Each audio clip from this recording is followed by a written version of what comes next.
Lady Liberty opens her arms and welcomes us back to the second game of our semifinal doubleheader in the Cash App PLL playoffs. Waterdogs and Cannons here at Hempstead on Long Island, where a rainy morning gave way to a sunny afternoon, and the crowds have come out. And he didn't just tell him, he threw him, right? Get over here. Shot, score! Waterdogs on top first. And it's Ryan Conrad. Puts the defending champs up 1-0 here in the first. Behind to Sowers. You can see these midfielders just cutting. Both of these teams are going to have middies cutting all game long. Walker beats Kurtz to the far post. Who was the other attackman playing with Michael Sowers and Kieran McCardle? That man right there, yes. Walker, the Canadian. Do not sleep on him. He has an absolute hammer of a lefty rip. The Canadian with beautiful wrist rotation. Look at the placement on a righty goalie, Kirst. Hammering it, defending champs. And Cannons are the most penalized team in the league, so you've got to make them pay. Inside of 10 seconds, Kelly wins the battle. The feed from McCardle. These midfielders are constantly cutting to the cage. They're sliding to Knowlton. Would you do that? Well, I think they're being timely as Donville buries it right before the quarter expires, the shot clock expires. Donville had 4 last week. He's on fire. PLL, shooters everywhere. Slotting can shoot from 2, he does, and scores! When you have some inside guys, you add a little outside flavor with Islanian. Now you're cooking, Ryan. And you've got a lot kind of going on here. They do a little flip, fake flip. Who's got the ball? Freeze it right here. So they go the inside-out action. So you'll see this kind of soft spot right here. So what they do is they throw in and then throw back out. Some people kind of call this a wall pass. You go in, the defense collapses, and that then opens up Aslanian on the perimeter. 100 miles an hour of pure gas. Aslanian's been an awesome outside threat for the Cannons this year. And when you have the top power play forever. He takes such good care of his body. He's such a competitor. Oh, Sowers, watch out here. There's no way you're going to stop that. Scored by number 22, Michael Sowers. He took flight. He took flight, and his feet are too quick, and he's got a nose for the back of the net. Hey, Michael, it's RB up in the booth. We listened to your soundbite earlier about being more aggressive. You took guilty earlier. What did you see as you went underneath there? 4-3 Waterdogs. Michael, what did you see when you went underneath there on guilty? Behind, it looked more from the side. It looked worse in real time, to be honest with you. Kelly shoots for 2 and scores. Is that another high bouncer? High bouncer from beyond the arc. 2023. The rebirth of the high bouncer. And this is, when you look at this power play, you just wonder why it's not more effective, because they've got the shooters. Well-designed play there. Kelly starts on the crease. They drag to the left side. He pops out. And what I love about this, Kark, is he doesn't pop out right above the 2-point line. He pops. Right, see middle, see middle.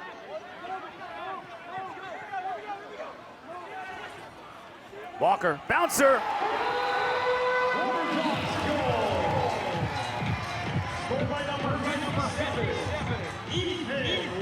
Ethan Walker actually started that possession on defense, got trapped down there, and when he gets back to the offensive end, just finds some space off ball. Sowers has got his defender somewhat hung up, and Walker just lulls Campbell to sleep.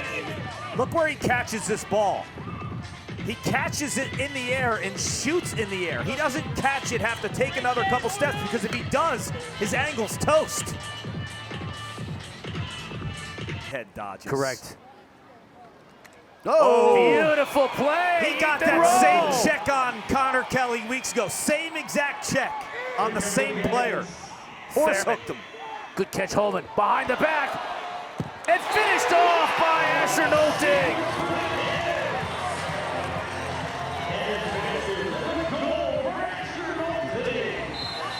Ethan Rowe, undrafted. Cannons organization chuckles at that. Led the league in caused turnovers. He's a menace.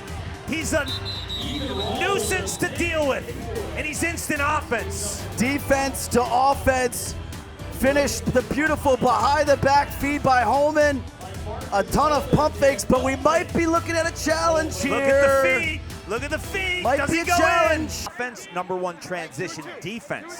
So they want those unsettled plays. What Roll did when Knowlton went in the crease was typical Cannons. We need plays like that. And not plays like that from McCardle. 8-3, defending champs on top.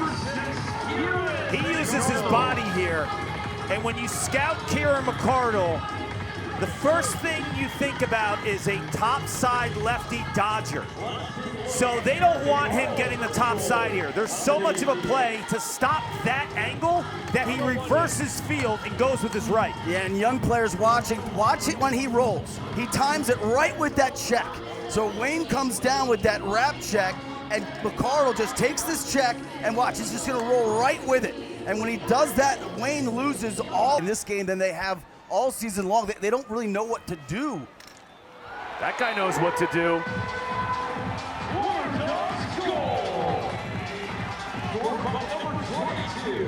He's had an incredible first half. He's been aggressive. He's gone right at his matchups. Michael Sowers is basically continuing what we saw all last week. Drenner goes through contact but throws the ball away.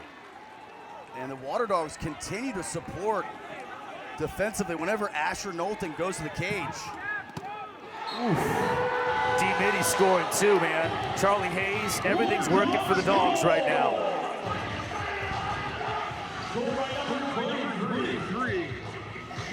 It's working, and they're beating the Cannons in their game. The transition game tonight is Waterdogs. You've got to be prepared for early offense with Waterdogs. They love going from defense to offense, and their short stick D-Middies have the green light and are wise about attacking appropriately. Here you see Hayes, a little split dodge. I mean, that looks like an offensive midfielder to me, but you look at him, Scarpello has scored, Higgins has scored, Witcher scored, Hayes has scored. All are dangerous in transition. And not to mention, you can put Conrad on defense and Courier. That's like 6 or 7 guys. Wow, Courier off the face-off. This is gonna get out of hand in a hurry. This is the game tilter, this guy. Yep. And the reason being is, when he's on a face-off, if he wins, the 32-second shot clock is less significant because he can play offense right away. I don't say this lightly, and I've said it before, and I'm standing my ground. I've never seen a midfielder do more in a game than 77.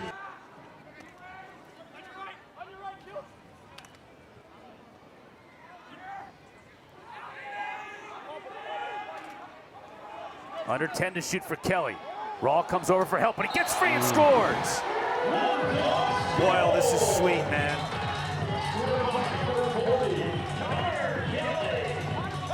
When you're guarding Connor Kelly, you gotta be mindful of the rollback.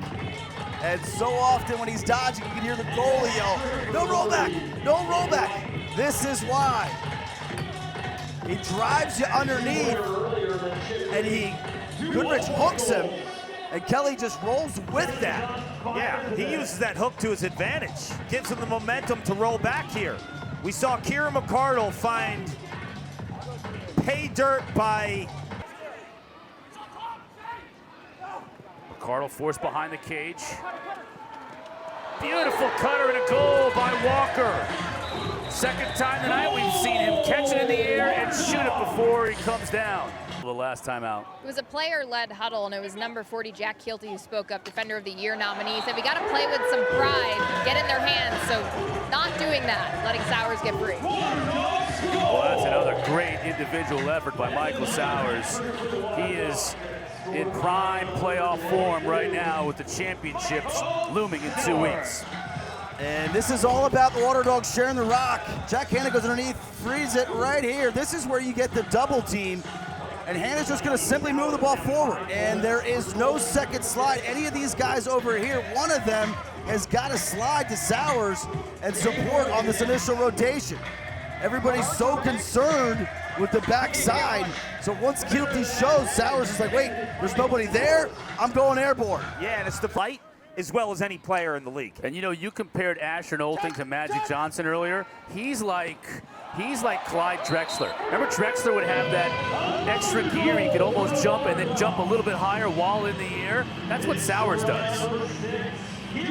From Philly, I'll tell you, Allen Iverson, a little bit of that too, right? A little bit of that. And the crossovers. Yeah, you assume that Keelty maybe could get back, but Sowers is just... Nolting trying to get to the middle of the field, does, but Ward makes the save on the rebound. It's Kavanaugh.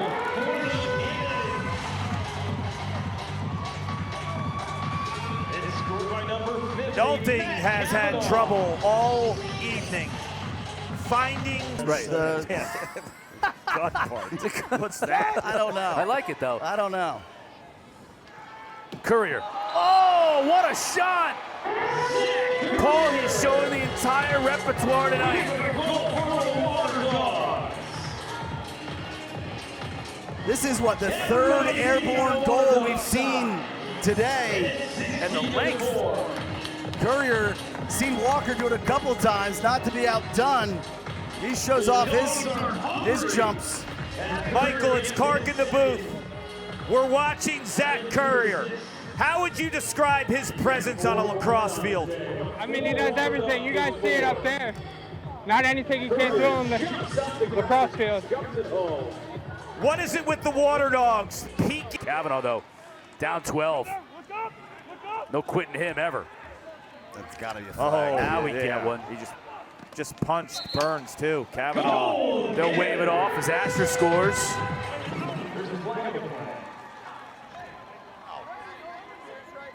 Because there's going to be no penalty, and, you know, everything's good. Good goal for the Cannons. We had interference on the play, gets wiped out all evening. So they had interference on Burns, 21, and White. But after he was interfered, watch this little scrum here. Kavanaugh gets up. He wasn't having it. Good hustle to get the ball back, though, by Kavanaugh. And I love the shot by Nolting. Watch how he keeps his head up and his gaze up. Right, you think about leaners. A bright spot for this franchise.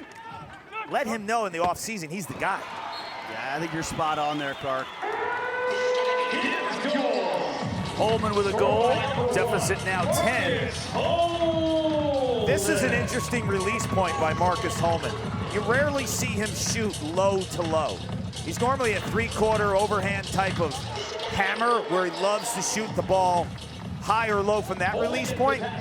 You rarely see him pure underhand here, Ryan. Yeah, and that's because he catches it low. So as a shooter, when you don't have a lot of time, you want to shoot. Just based off their personnel, you know, Scarpello and Witcher are both out there. Kelly gets a great look. Can't help but shoot that. Yeah, he didn't get the memo. No, that was, he was like, I was going to do it, coach, but that was way too good of a look, so I had to pull the trigger. His fourth goal to the Palouse will also be joining us. Taking a wagon back. Fasting the entire time. Hopefully we will see him in Philadelphia as well. So looking forward to that. Looking forward to seeing the Archers and the Waterdogs one more time in our PLL Cash App Championship game. Final score, in our second semifinal. 17-6, Dogs with the big win for Ryan Boyle, Paul Carcaterra, Dana Boyle, Katie George, and our entire crew. I'm Chris Cotter. Good night from Long Island. Thanks for watching. We will see you in the championship game in 2 weeks in Philly.